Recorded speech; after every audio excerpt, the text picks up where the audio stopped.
features to these elections. First, the party which was in power for more than 10 years in Bangladesh is barred from contesting the elections. That is the Awami League, which also has more than 30% of the vote share. And secondly, the party which has emerged as a very prominent contender, that is the Jamaat-e-Islam, they were barred from contesting elections earlier times, but this time the Jamaat-e-Islam also will be contesting the elections in the country. So the third development that we can see is the return of the calligraphy of Tariq Rahman from the UK after 17 years, and he was warmly welcomed by the people in the country, raising the heat of the elections and the political processes in the country.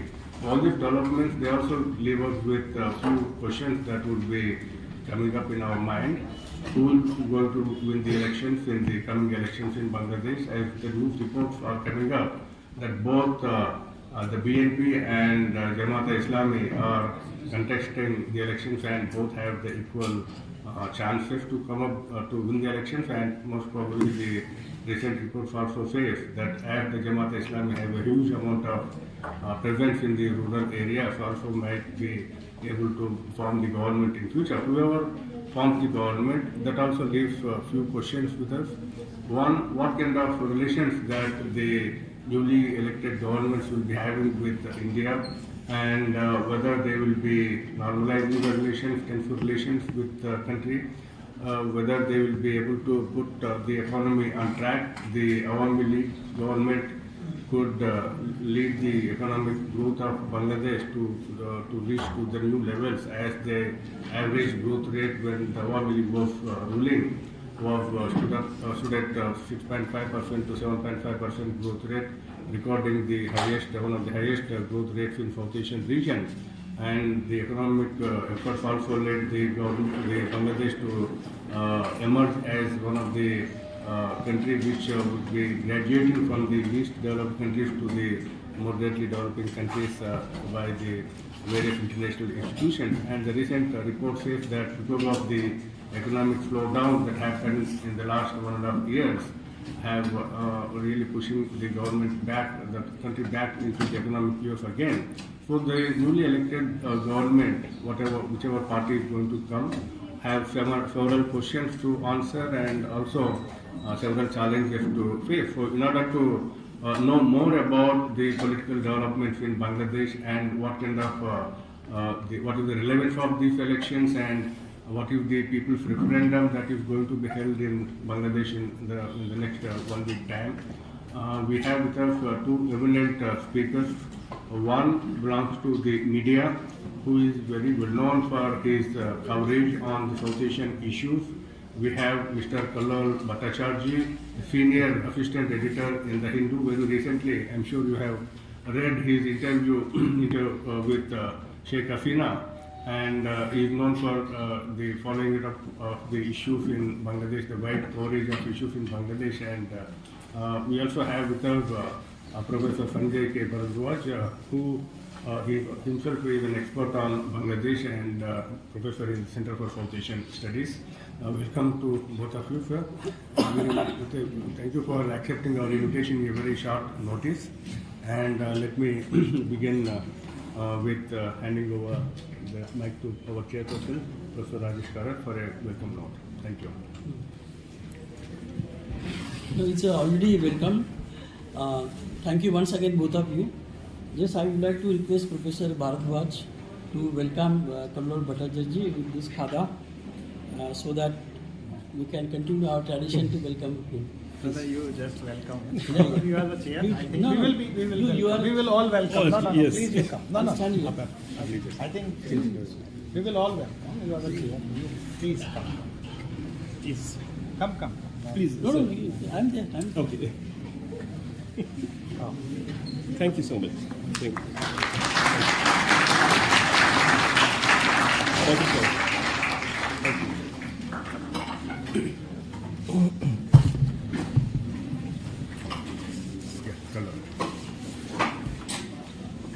Well, that's really a very nice way to start a discussion.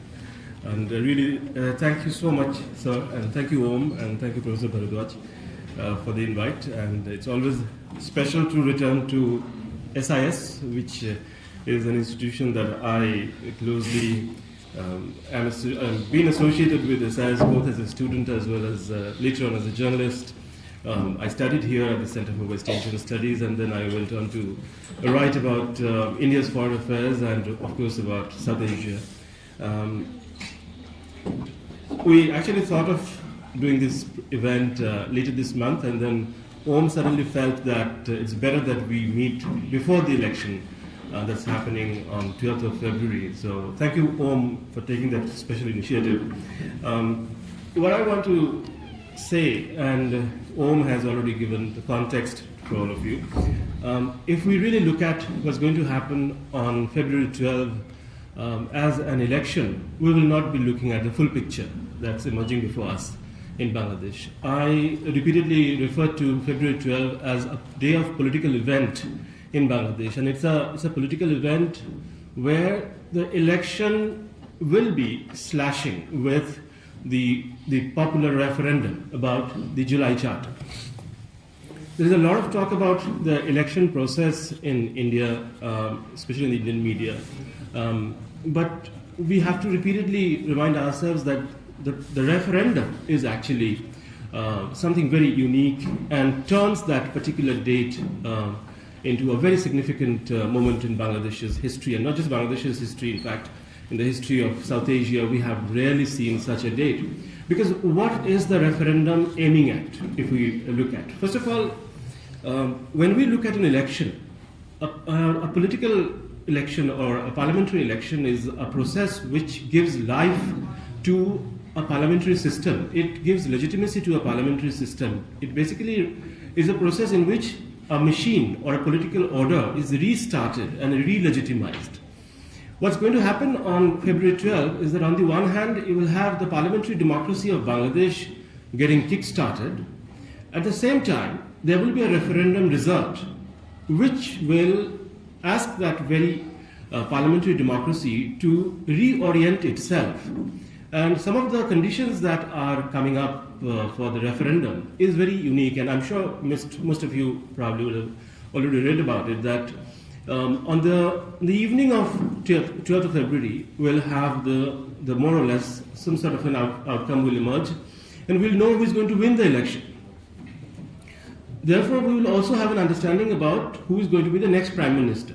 Now, you juxtapose that result to the outcome of the referendum. And what is the referendum demanding? The referendum is demanding that the next Prime Minister should, out of his own volition, because it is also part of the referendum process as well as the election understanding, that the Prime Minister should acknowledge that he should become a weaker stakeholder in comparison to the post of the President of Bangladesh.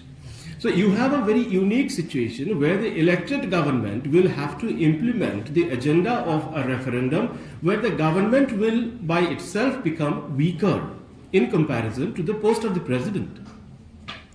Now, this is an experiment that not every country in South Asia has conducted, because what is happening next is that the government of Bangladesh will move into this 180 days span in which they have to carry out what is known as the reform process. That is, incorporate the July Charter, which is a set of principles, into the Constitution of Bangladesh. So basically what you do is that you are removing the old constitution as it existed, and then of course bringing in a revised constitution.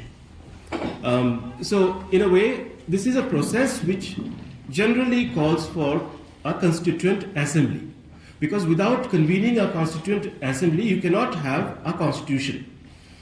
There is sort of a revision or a redrafting of a constitution. But what we are going to see in Bangladesh, if the referendum throws up a yes vote, is that the referendum will then be processed over the next 180 days, in which the constitution of Bangladesh will undergo changes.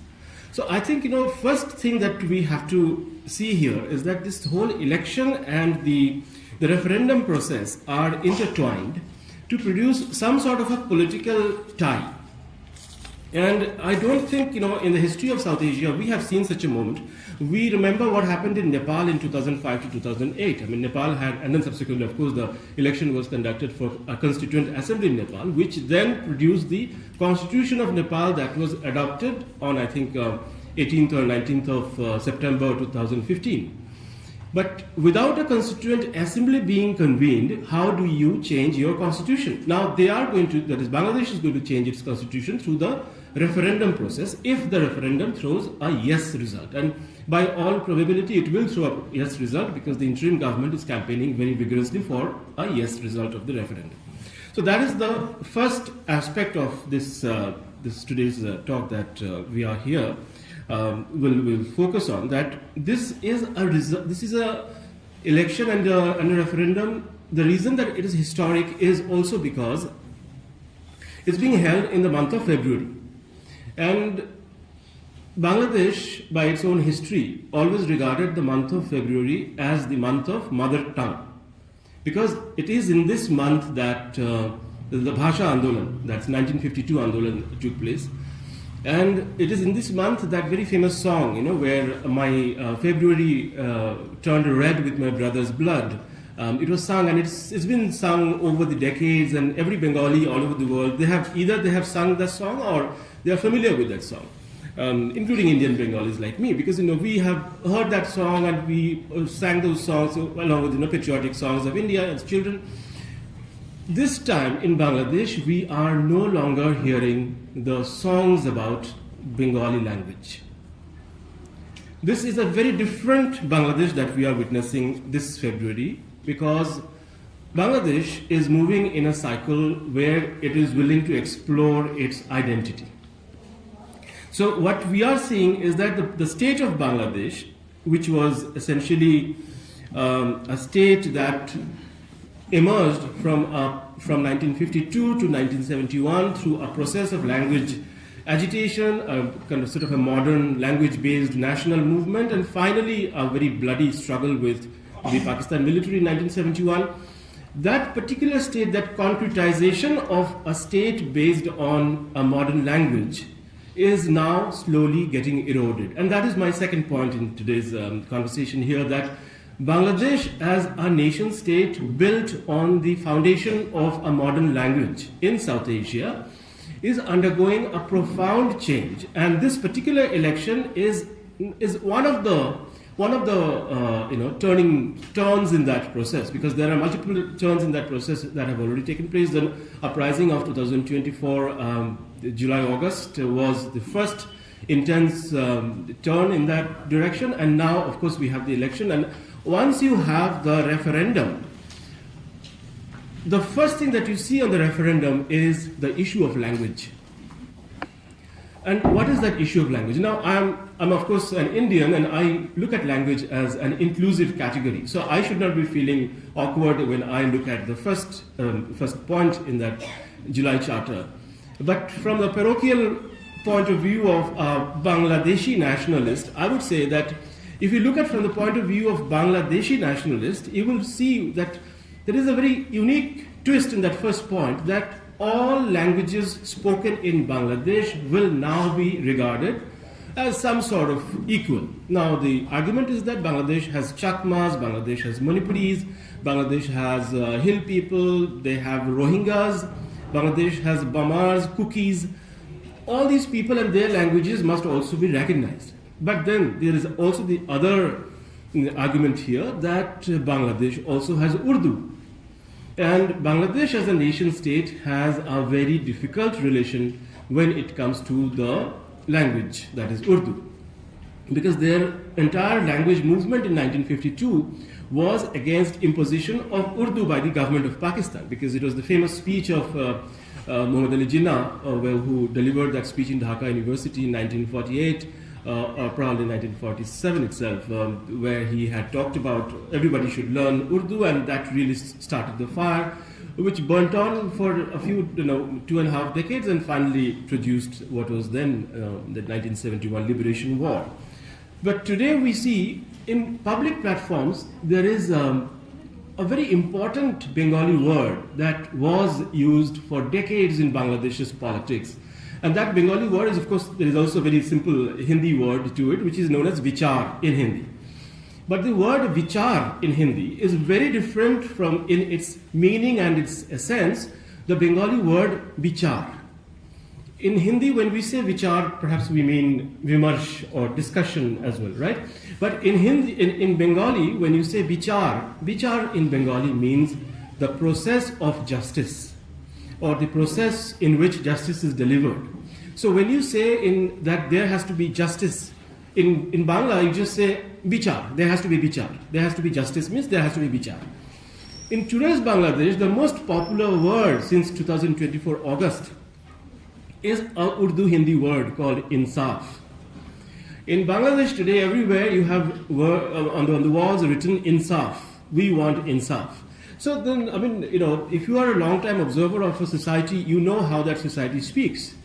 And I have been speaking about it over the last I think 10 months now, because I think there were several speeches that were delivered by Professor Muhammad Yunus since, I think, starting with February or January 2025, in which I was struck by his choice of words, because his speeches were increasingly a mix of Bengali and Urdu. So in Bengali, the word promise is very much a Hindi word, that's pratigya. But in place of pratigya, Professor Yunus always refers to the word vada. So when you speak Bangla, and if you are speaking the chaste Bangla that used to be spoken in Dhaka, you observe these changes as experiments at the level of politics that people are doing, political stakeholders are doing at a daily basis. And I saw that Professor Muhammad Yunus was also an embodiment of the very process that we are discussing here, that the language-based identity of Bangladesh is now slowly getting diminished. So you have the identity of Bangladesh as a Bengali, but also a Bengali Musalman identity. So they are picking up the pieces of Bangladesh from the ruins of 2024 July-August, and they are rearranging those pieces and asking themselves this question that if we are Bengali, then if we are Bangladeshi, then are we not Bengali Musalman? The answer is yes, majority is of course Bengali Musalman, then the identity has to be addressed. So they are using these, or they are sort of dealing with that identity issue through the play of language and through the play of these words at a public level. So that is my second point here, that the nation state that was built on the basis of modern language-based nationalism is no longer the single element in Bangladesh state. The Bangladesh state that is emerging just prior to this election and referendum is now moving towards examining its identity of being a state of Bengali Musalman. That brings us to the third point, which I want to describe as the biggest takeaway of the last 17 months of political process as we saw in 2024 July-August. And the biggest takeaway of the last 17 months is that today the biggest beneficiary or the biggest feature of Bangladesh's politics is the mainstreaming of a political outfit that used to be more or less a marginal player at the most and a banned entity at the worst.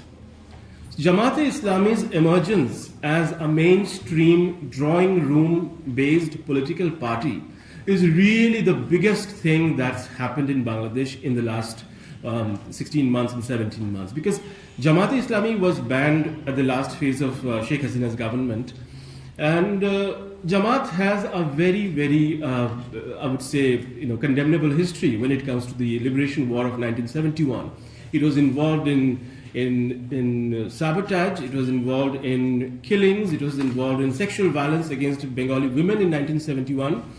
It conducted militias like Al-Badr that carried out killings on their own as well as in collaboration with Pakistan military and commandos.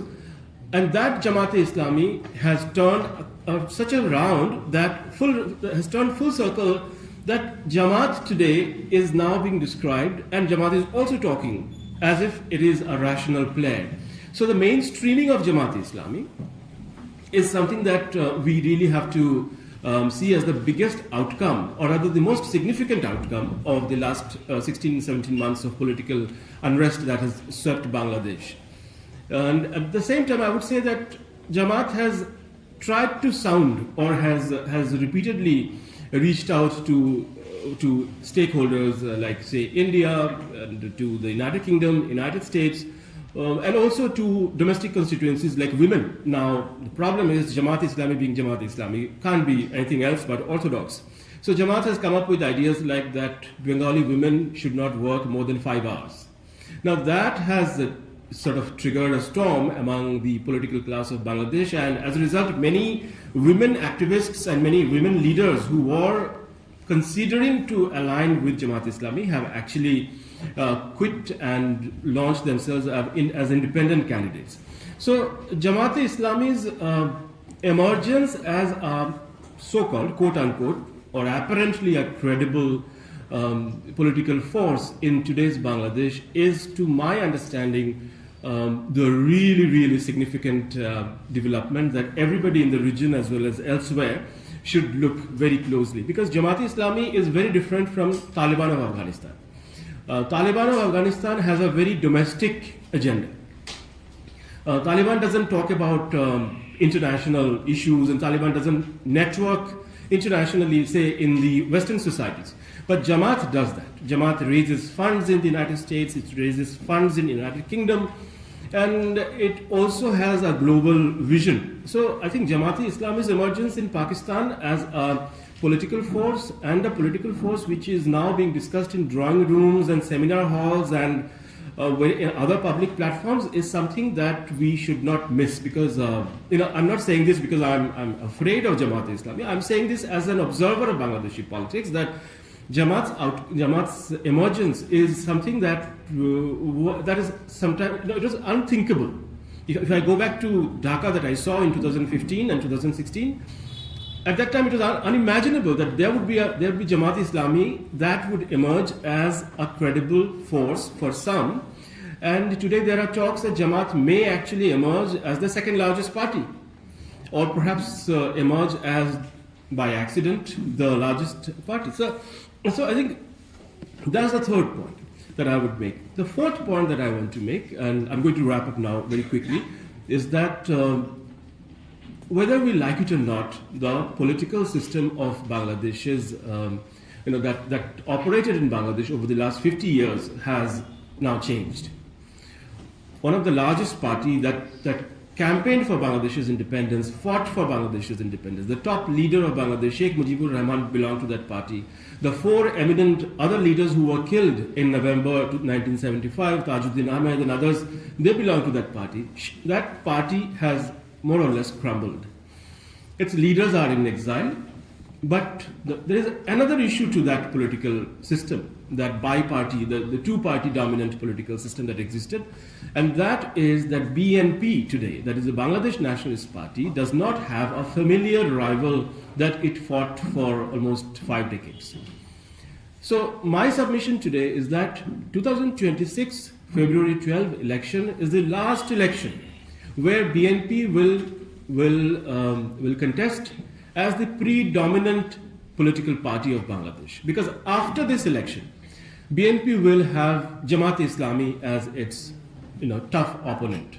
And it's a very different sort of political scenario that's emerging in Bangladesh today. It's something that, it has got security implication, it has got political implication, most importantly, immediately, and then it will have diplomatic implication. So what we are seeing today is that BNP minus Awami League is also significantly weakened.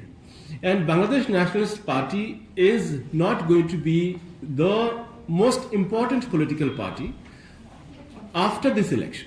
It will continue to be significant, very significant, but then unless and until it sweeps the parliamentary election, which everyone doubts at the moment, if BNP wins a landslide majority, even then it will have to deal with the responsibility of implementing the yes verdict in the referendum. Because implementing the referendum is something like, it's like that weight around your neck, it's not going to go anywhere. You have to implement the yes referendum if you get a yes. If the referendum's result turns out to be a no referendum, then it's a kind of God-given opportunity for BNP to say that, okay, now we can go back to affairs as they were earlier, but which I really doubt, because I feel that there is going to be a yes result, and BNP will have a certain amount of difficulties. Of course, BNP supporters are telling me that they are going to sweep, BNP is going to sweep the polls, and BNP will emerge with a single largest, not just a single largest, but they're going to sweep and they're going to form the next government. But I'm just looking at the worst possible scenario here, that BNP emerges as a single largest party, will have to form a coalition government, and then will have to implement a yes referendum. The fifth point that I want to raise is that this is a very unique political event, as we have already discussed. It is also very significant that in this particular election, the goodwill of India, or that India factor, is completely missing. There was expectation that India will be described as the villain. Some people have tried to describe, but in the last fortnight that we saw the political trends, everybody, including Jamaat-e-Islami, have projected themselves as rational. They have tried to reach out to India, they have tried to befriend India, so that anti-India rhetoric is not there.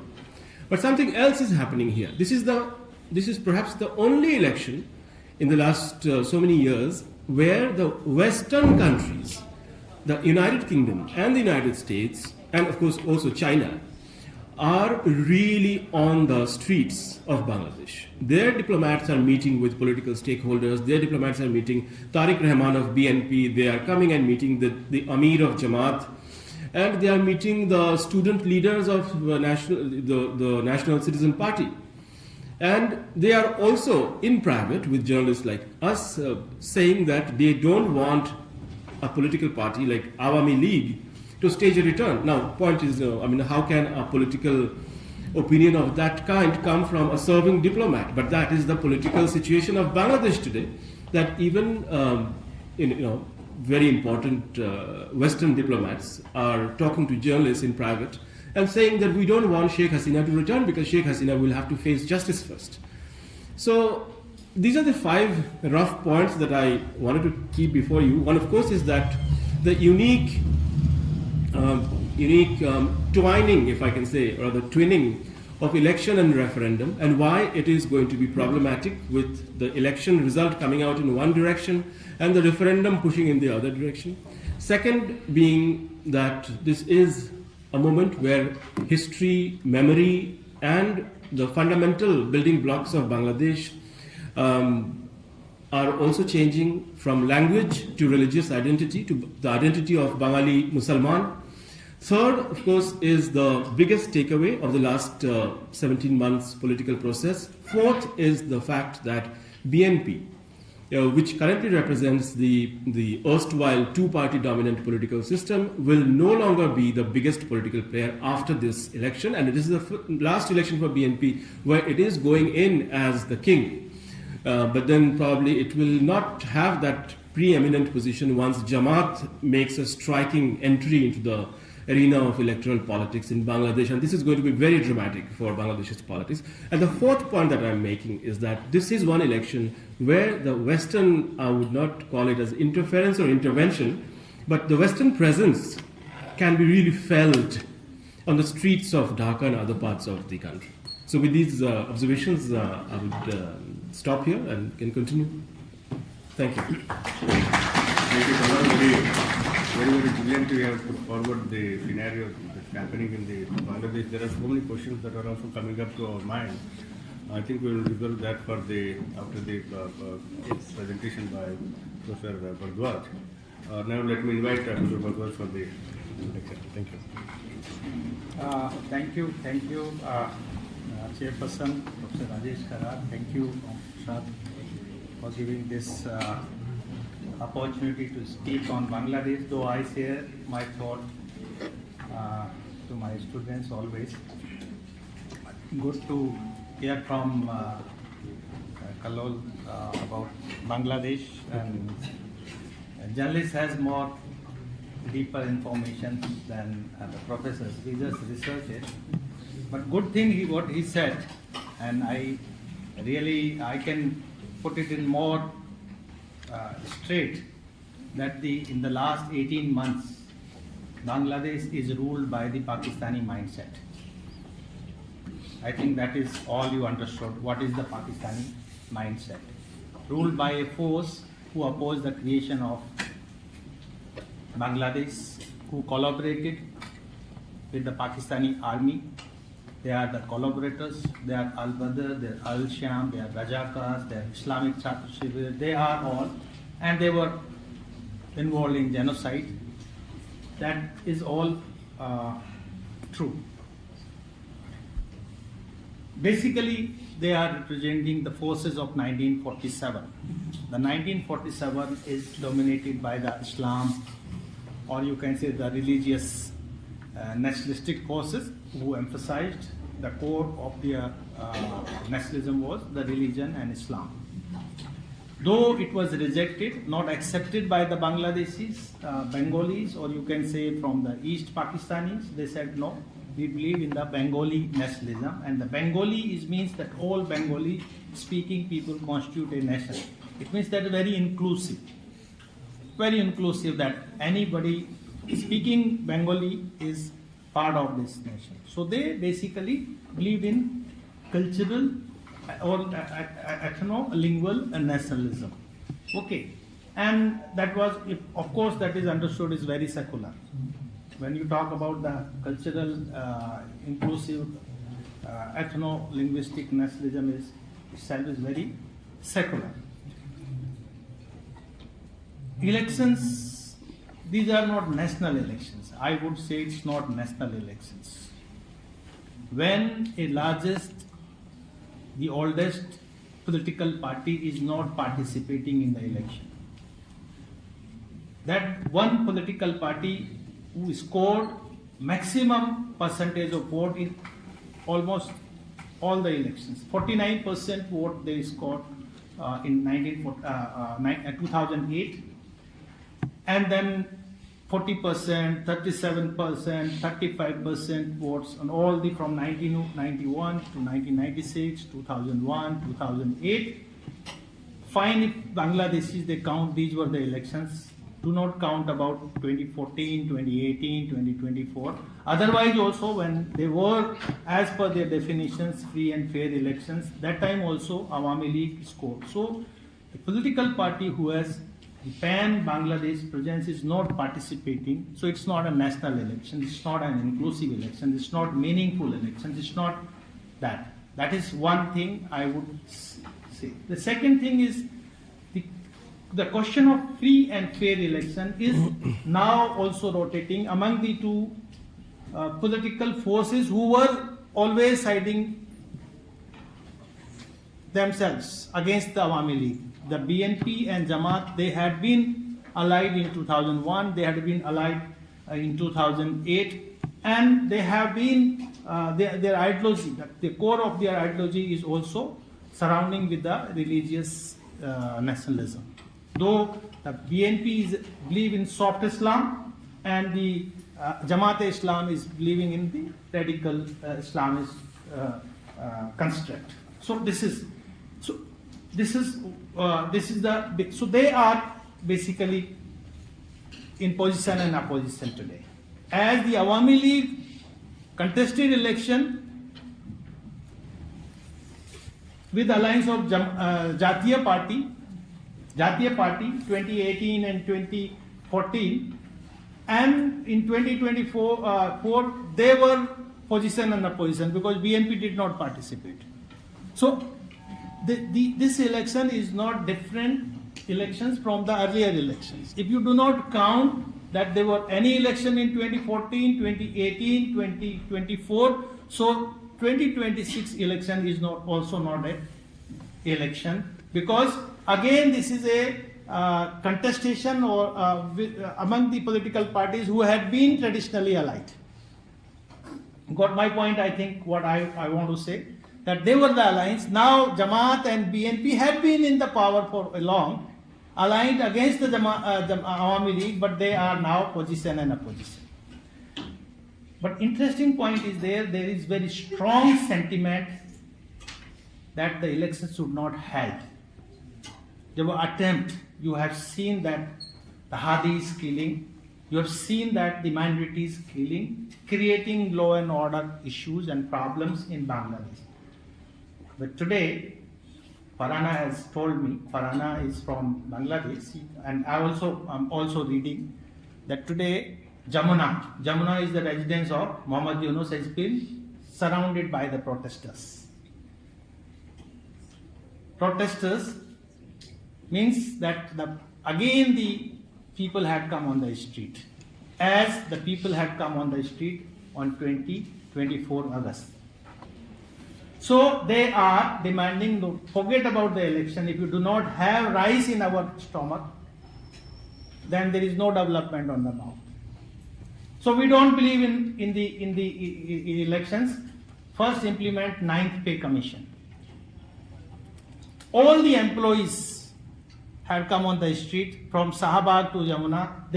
It is going on now. I'm talking at 4 o'clock, 3, but it is going on. And what would happen? How it would turn? It would. So the people are on the street.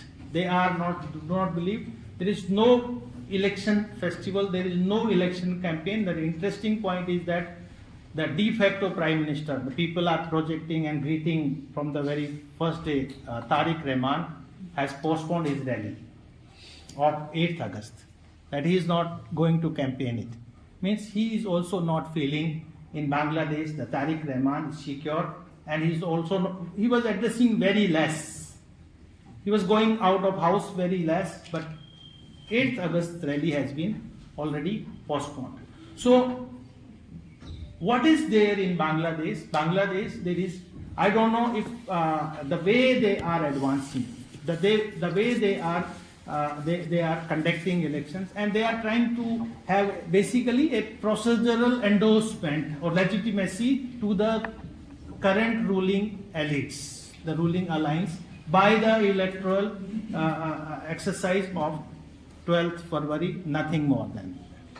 We know the result. The result is concluding because the Daily Star editor Mahfouz Anam has said, politicians must be open to accepting electoral defeat. The journalists know better that who is going to be defeated. There is also slogan that the ballot paper already stamped. Now they will be put before that is also happening, and everything, the stage, and I think this is the people, the employees, they have come on the street. They are also aware who has come on the street. The employees who will conduct the election, they know the results. That's why they are in the street, that they know that what would happen after 12th February. And who will become the Prime Minister after 12th February, I do not know. Because there is a grace time from 180 days to 270 days. Who will remain the Prime Minister? Muhammad Yunus. Muhammad Yunus has already a scheduled program in March to visit Japan as the chief advisor of caretaker government. The result is also known, that what would happen and who will rule the country for the next. So he is correct that, the BNP they are aware that what would happen. So what is the meaning of this July Charter, and what is the meaning of the July Monsoon Revolution and hosting out of Sheikh Hasina? If Sheikh Hasina was authoritarian and was siding one, so you are also repeating the same stories, if it is. So this is one submission that I wanted to bring before you, not going much into detail because all the elections were contested in Bangladesh. But what is happening today? The referendum question is, of course, the question is either you go for yes for the amendment or go for the no. And there is clauses on which issues will be discussed after the election. I think this is also a trick. What is the trick? That you kept two things altogether. One is the national election and one is the referendum. So if you are coming for the national election referendum, and you say no or you say yes, whatever. If I don't believe in that amendment of the constitution, but what is happening that your voting turnout is increasing. Because either you will go to say no or you will go to say yes, but you are there, your presence is there. So the electoral turnouts will be automatically increased. So you will have more legitimacy from the international community. See, the voting turnout has gone for the 60%, 70%, whatever. This is all the tricks they are trying to, but this is not going to happen in Bangladesh. I think that after 12th February, they have more tougher days, more problematic days in Bangladesh. Now let me come out with some of the points. I'll not go in detail. I think I'll be given more opportunity for the question and answer. Why referendum in 2026? He has already discussed about. Basically, following July-August 2020 mass uprising, in national aspirations to repair the state and abolish autocratic system. So which autocratic system? The 18 months autocratic system, or what Sheikh Hasina was there again to repair the state, who has damaged the state? The 18 months has damaged more, or like 15 years where the Bangladesh was graduating from the least developing countries to the developing countries, where the per capita income was better than many of the South Asian countries including India, where the human development index was better than many of the South Asian countries. So who has damaged the state that this charter is going to repair? I think this is again making this reform basically to lead the July National Charter requiring sovereign approval of the peoples through referendum. Referendum questions is yes and no. Do you approve the July National Charter 2025 or constitutional reform process? So what are the points that I will discuss and then I'll close. I will not speak much. The first point is they will reinstate the caretaker government. The caretaker government, the history of caretaker government, introduction of caretaker, is that in 1994, there were one very disputed popular elections, Magora election, by-elections. And that Magora elections was rigged by the ruling party, that was BNP. And Awami League said that if they will conduct elections in this manner, we will not participate in the election. So they had protested, they had boycotted many things, but the election were held, results were declared, BNP candidate were won. In 1996, the 6th parliamentary elections had in February, where Awami League did not participate in the election process, and they pressurized that we will participate in the election if you will have, the election will be held under the caretaker government. Free and fair election is required. So what happened that in pressure of international community and domestic pressures that the government stepped down and amendments was made, 58 constitution amendment was, article was included, 13th constitutional amendment, and caretaker government institutions was incorporated. Whatever that clause 1, 2, 3, 4, 5 clauses were there, I'll discuss what 5 clauses were there. Then 7th parliamentary elections were held under the caretaker government. Awami League came into power. 8th parliamentary elections held under the caretaker government, and the BNP came into power.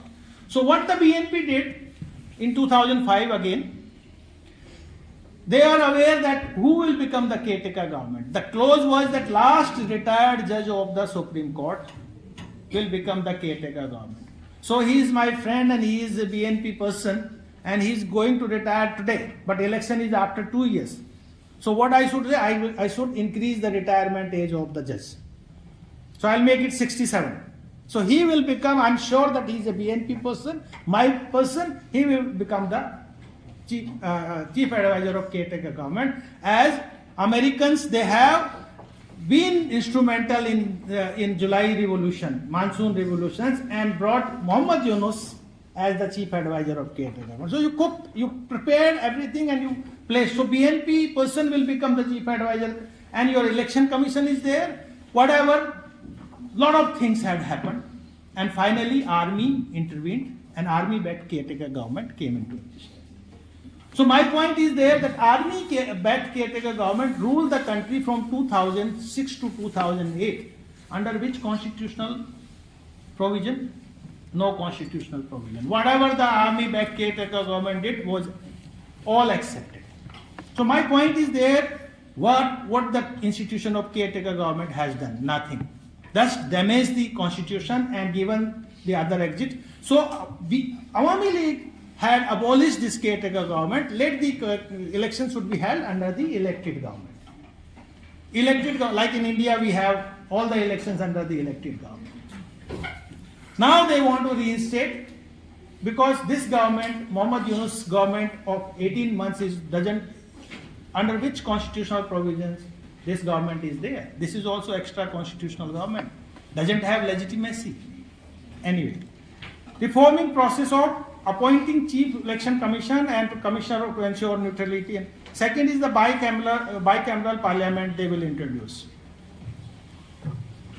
on the basis of the election percentage and all that, because Jamaat-e-Islam doesn't have much share of the vote. The last, in 1991, they had 12% share of vote. In 1996, they had 8%. In 2001, they had 4%, and in 2008, they have 4%. So they do not have any person in the parliament. So if you will come with the proportional voting system, representative system, so according to your share of the vote, at least few people will be there. Now they are going to become a big force as they are managing the king, and so they will have more people in upper house. So they will have very strong hold in that. Again, they are making this. Third is the executive and legislature, that limiting the individual to a maximum two terms of the prime minister. Only 2 terms for the prime minister. So they want to copy the Americans, that only 2 times president will become the prime minister.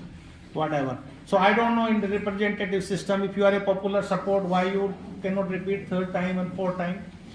Separation on power and all that. Judiciary and anti-corruption, you know that they create kangaroo courts time and again and make it these things. But very interesting point again, what he has also talked, that 180 days to 270 days for the new government taking office. And during this time, this elected people will work as the Constitutional Reform Council. So almost 6 months they are delaying. By the 6 months they will make all the arrangements constitutionally legally to have a revolutionary government in Bangladesh. And this revolutionary government is at least finding BNP somewhere, but I don't find BNP will be there. Only one party, one ideology, and that would rule the country. And what aspirations the students, with the aspirations the students, they revolted against teachers, they revolted against Sheikh Hasina government. Their grievances has not been addressed, and that would not be addressed further. The last point I would say, the NCP, the new, the National Citizens Party, the new political party, it's a king's party. Muhammad Yunus' party was there, but now it's not. I don't know what is inside is going on. Maybe there are also possibilities that army will intervene, and there is possibility of revolt within army, and Muhammad Yunus, why Muhammad Yunus met Tariq Rahman and all that. But NCP basically was a students' party. The 3 popular leaders were there, and massively supported by the women, girls students. When the NCP had allied with Jamaat-e-Islam, all the women candidates had resigned. That we did not thought, because and it shows that what is the mindset is actually working, because they have been first-hand witness that what the Jamaat-e-Islam is going to do in the Bangladesh for the coming days. The women had been a very strong force to create a resistance against the Islamization of Bangladesh. The women had been, throughout the history, the women, you know about Jamdani revolutions, you know about that women is the force who had been instrumental to bring the economic development of Bangladesh. And women who had been instrumental to supporting Awami League and keeping Jamaat-e-Islam out of the fray. And now, since they will be marginalized, neither you are part of NCP, nor you are part of Jamaat-e-Islam, and if they are going to rule the country, Bangladesh will become, not Pakistan, will become Taliban, Afghanistan in the coming future. So I don't know why people in India also accepting and talking about that the national election is happening on 12th February. I'm still wondering. Some of the people outside, I don't know why, if they are not happy with the Indian government's policy and they are not happy with the Sheikh Hasina, but they are endorsing whatever is happening in Bangladesh today. Even I was in a conference recently. Two very important questions that, you know what happened with the Indian government? They are giving space to Sheikh Hasina, and she is speaking to the Bangladeshi people using Indian land, and she is using that Muhammad Yunus is a terrorist. I think Indian government should not allow. But what is happening in Bangladesh, the killings of the secular, democratic Muslims, moderate Muslims, and the Hindu minorities, I think it is not less than what a radical fanatic government can do. Second thing is that one ambassador, I was surprised to, and I was just watching his face, and I said that, when I said that, why you are not allowing Awami League to participate in the election? This election is not competitive, not participatory. Because India will not figure in the election campaign because there is no competition. All anti-Indian political forces are contesting elections. So there is no, to whom they will blame about India and India also. So I said that there were election in the ambassador said that there were election in Pakistan and there were election in Myanmar. Why you did not oppose those elections? Those were also not participatory. Those were also not inclusive. So I said that if there are two wrongs cannot make the third correct. You can't make it. You can't say that if we are because we have very complex interdependencies. We don't want to make our relations as worse as we have with Pakistan. So we want to have a secular, democratic, progressive Bangladesh, and for that we are looking that there should be an inclusive, democratic government in Bangladesh. What is in harm if Awami League also participates in the elections? If the leadership was bad, you kept the leadership out, but at least the cadre and the people of Bangladesh Awami League should given a chance to participate. Two newspapers offices were burnt. Why?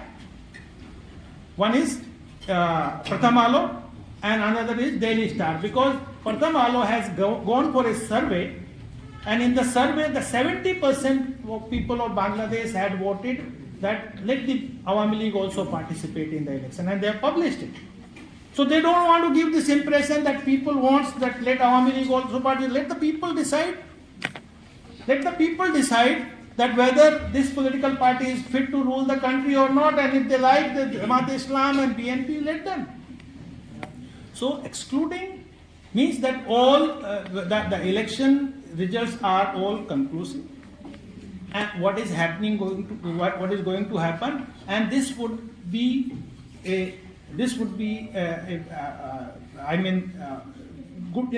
will not be in good taste for Bangladesh, for South Asia, and for the international community. So thank you very much. Thank you, sir. As we have rightly mentioned that for the last 18 months, Bangladesh leadership is having running the affairs with the Pakistani mindset that partially addresses some of the very important questions. That is, how come an interim government which is filled with the intellectuals, which is so-called intellectuals and the Nobel laureate heading the advisory committee has been anti-India rhetoric. If you could, both of you could tell us please. It's not at over, please, be patient. Probably both of you could answer to an important question that, as you said, the Awami League has around 30 to 35% vote share, and to whom this vote share will be supporting? I mean, whether they will be turning towards the BNP or towards the Jamaat-e-Islami, where the real interests of the Awami League workers are located. We are seeing that for the last 18 months, many of the Awami League leaders have left the country. Many of the cadres have been attacked. The violence took place. So, where exactly the Awami League vote bank is located at the moment for these elections? That is the first question that comes into our mind. Secondly, the army has played a very instrumental role in ousting the Awami League government. It did not stop the agitations that were taking place, and army intervened in the timely.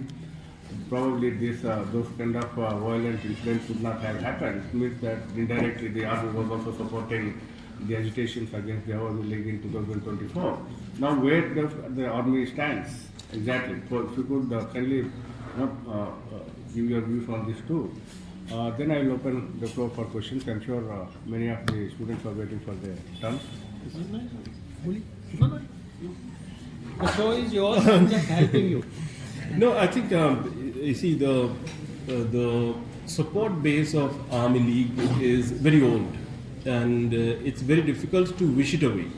Now there are at least 23 to 24 divisions in Bangladesh where the Army League is considered to be the party that will stay in power irrespective of whoever governs Dhaka.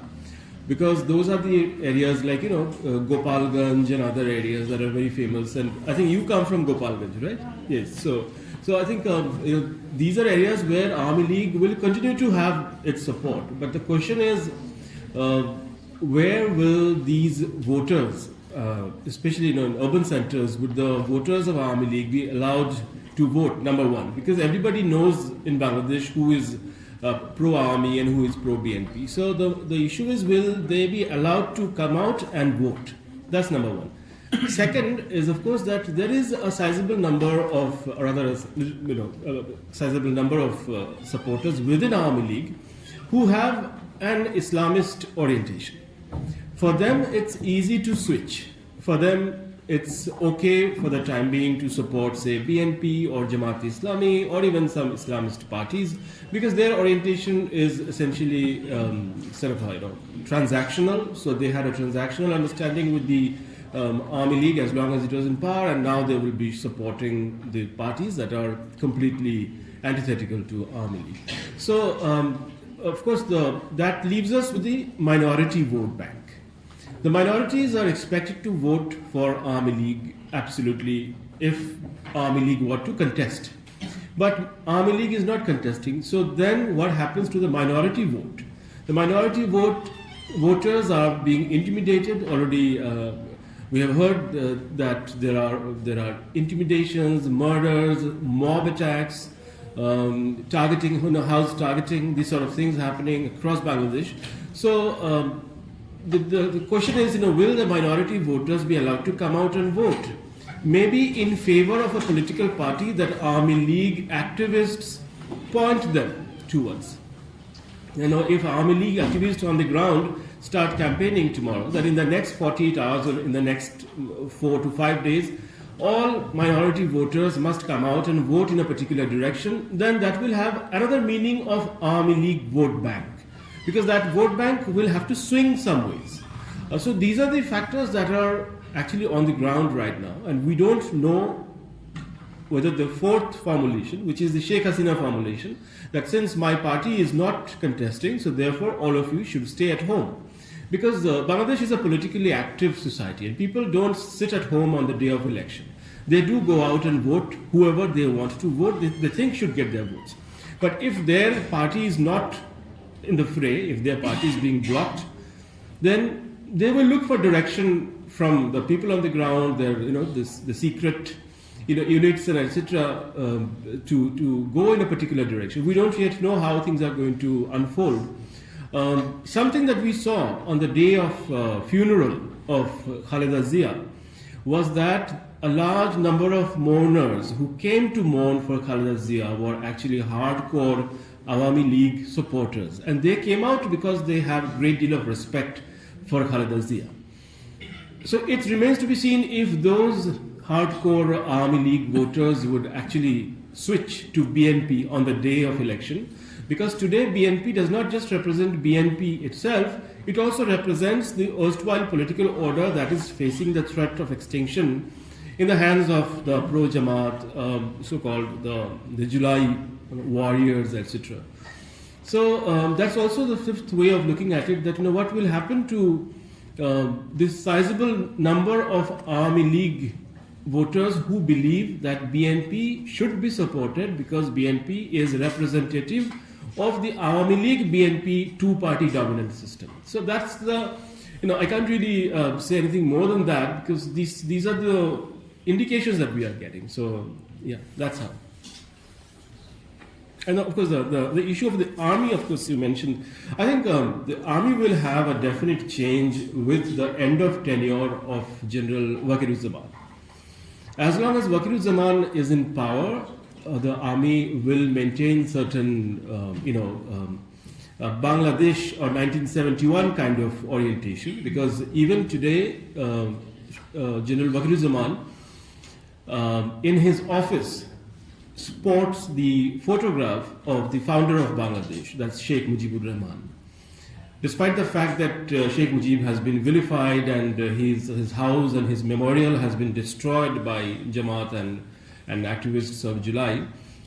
So I think that's how I look at it. As long as Wakiruzzaman is there, the army will behave in a professional manner. What will happen after that? I think the signs are already up on the wall. Shall I? Yeah, not many, I think much has been said. See, what is happening in Bangladesh is much of the electoral, or you can say the political rhetorics are going on. Like now, Tariq Rahman is also very positive, very constructive, even with the relations with India and minority communities and reforms and all that. I don't know how he will behave after the election. Is a bigger question, but the fight between mainly the election fight between the Jamaat and BNP. You're talking about the where the Awami Leaguers vote would go. Basically, that BNP is claiming that we are the protectors of the 1971 split. Who will protect? Who will be how that they said the BNP had also been instrumental in the liberation of Bangladesh, and that has been contested in the past also, where the 1977 in the constitution they have made the significant change from freedom struggle of Bangladesh to the war of independence, because freedom struggle of Bangladesh was led by Awami League and Mujibur Rahman, and war of independence because Mujibur Rahman was in Islamabad at that time. So war of independence was fought by Ziaur Rahman, the founder of the BNP. So they are talking that we are the real protector of the spirit of 1971. So we will protect the spirit of 1971. Who are the Awami League supporters? Who believe in the spirit of 1971. And the Jamaat-e-Islam, they are basically the protector or shelter to the forces of 1947. Basically, are the anti-liberation war forces. So they will not protect the spirit of 1971. We will protect. So they are trying to attract the Awami League supporter. In the same manner, Jamaat-e-Islam is also becoming very soft about. They are talking, no, we will maintain. We will also elect women in the parliament, parliament and all that. So many things that has come. Don't believe this particular time frame. This time frame will not give the real test. Because the real test is either you go with their track records, what they have done in the past, and otherwise how they will perform after the elections. That would decide the things. But one thing very important, very significant, you don't forget that the entire institutions, the syndicate of the institutions has been hijacked by the Jamaat-e-Islam cadre. All the ministries, secretaries are the Jamaat-e-Islam people. The secretaries in the ministries. Even the army, in the army they have very strong hold. In the education institutions, all the vice chancellors, deans, everyone, provost and proctors and everyone, they are Jamaat-e-Islam cadre. So that's why BNP is little bit. They are always emphasizing let's have free and fair election. So the Jamaat alliance is talking. Jamaat alliance were in the mood either there should be no election. If there is no election, then they will continue what they have been continuing in the past. And if there is election, then we will have elections in our own way. The BNP is emphasizing, and BNP was in favor of let the Awami League participate initially. BNP was asking let the Awami League participate because that will become more participatory elections. But Jamaat and the present ruling elites, they were not in favor of accepting Awami League into electoral frame. So, in fact, I'm still doubtful the election would held on 12th February.